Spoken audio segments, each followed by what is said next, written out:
Welcome to this urgent explainer. Okay, if you're watching this, there's a very good chance you're staring at your saltwater tank right now with this horrible sinking feeling in your stomach. Your fish are showing signs of distress, and you just know the clock is ticking. Dealing with a marine parasite outbreak is, well, it's incredibly stressful. But hey, take a deep breath. We're going to get through this. In this explainer, we're breaking down the exact strategies and safe treatment paths straight from the experts at Saltwater Reef Co. We're going to help you systematically navigate this crisis and, most importantly, save your tank. So, right now, you're probably looking at your poor fish and asking yourself, okay, is it itch or is it velvet? It's totally normal to panic a little, but we've got to channel that energy into immediate informed action. Misdiagnosing which specific parasite is attacking your reef, that can cost you precious time. And depending on what we're dealing with, time might literally be the one thing you don't have. All right, here is our roadmap to get this under control. First up, identifying itch versus velvet. Second, we'll tackle the reef dilemma. Third, path 1, quarantine. Fourth, path 2, in-reef medications. And finally, parameters and observation. Let's get right into it. Section 1, identifying ick versus volvag. Now, this is absolutely crucial because the treatment timeline for these two parasites is drastically different. Visual identification is everything here. Notice the stark contrast.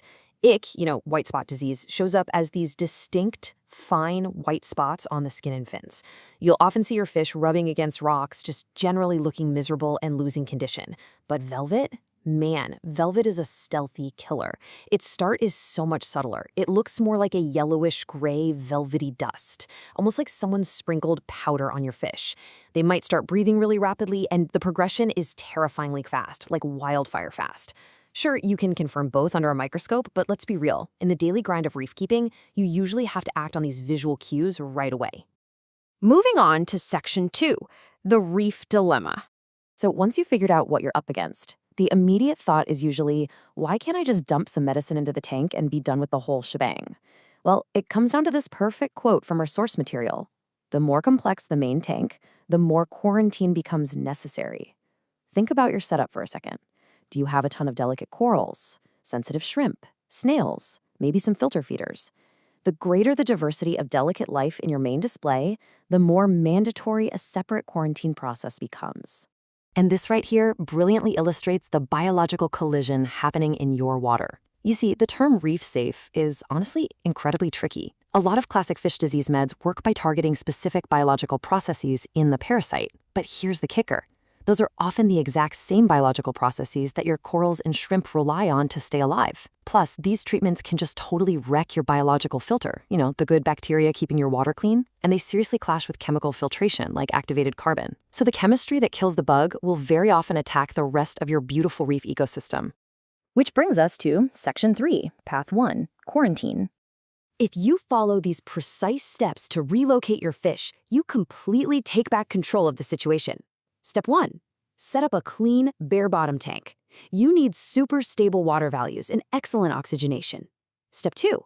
Physically get the affected fish out of your main reef and into this hospital tank. Now, Step 3 is where the absolute magic of this method happens. You leave your main aquarium totally without fish, just fallow.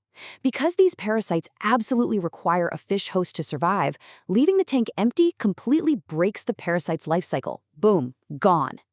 Meanwhile, you can hit the fish with intense treatments in the hospital tank without ever exposing your delicate corals to those harsh chemicals. It's a win-win.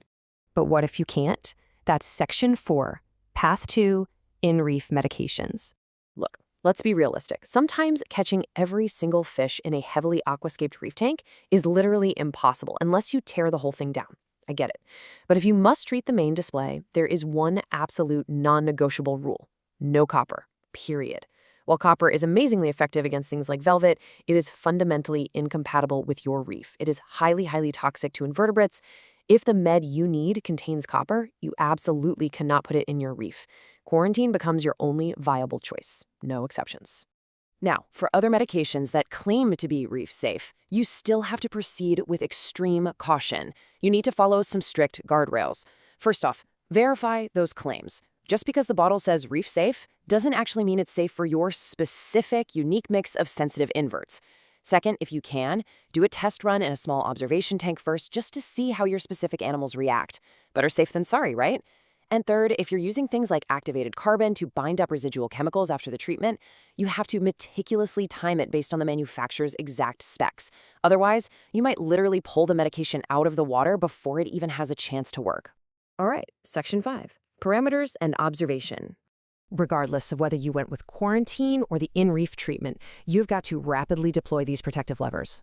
The absolute most important one, maximize your aeration and oxygen.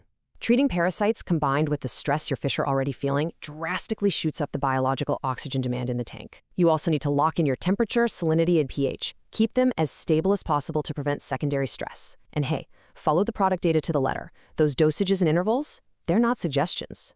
Oh, and one more thing. Even if you're treating the main tank, take decisive action and physically remove your most sensitive animals, like those delicate shrimp, and put them in a safe, untreated container. Now pay close attention to this because your crucial red line here is 48 hours. This is especially true with velvet since it moves so aggressively. If you start a treatment and you don't see any improvement within 24 to 48 hours, or worse, you see increased breathlessness, apathy, or more mucus, you must immediately pivot. Do not just wait around and hope for the best. Abandon the current plan, verify your diagnosis again, and switch strategies. Actually, if things are getting worse, you might have to move to quarantine even if you try to avoid it earlier. Decisive action right here is literally the difference between losing one fish and losing your entire tank. So, we've covered the symptoms, that intense dilemma of reef-safe chemistry, and the distinct paths of quarantine versus in-tank treatment. I want to leave you with this final urgent question. Assess the true complexity of your reef display right now. Look at your corals, look at your invertebrates, and look at your fish. Based on everything we've just unpacked in this explainer, are you willing to risk your entire ecosystem on a chemical compromise, or is it time to bite the bullet and set up that quarantine tank? Make your choice now and take decisive, informed action to save your marine life. You've got this.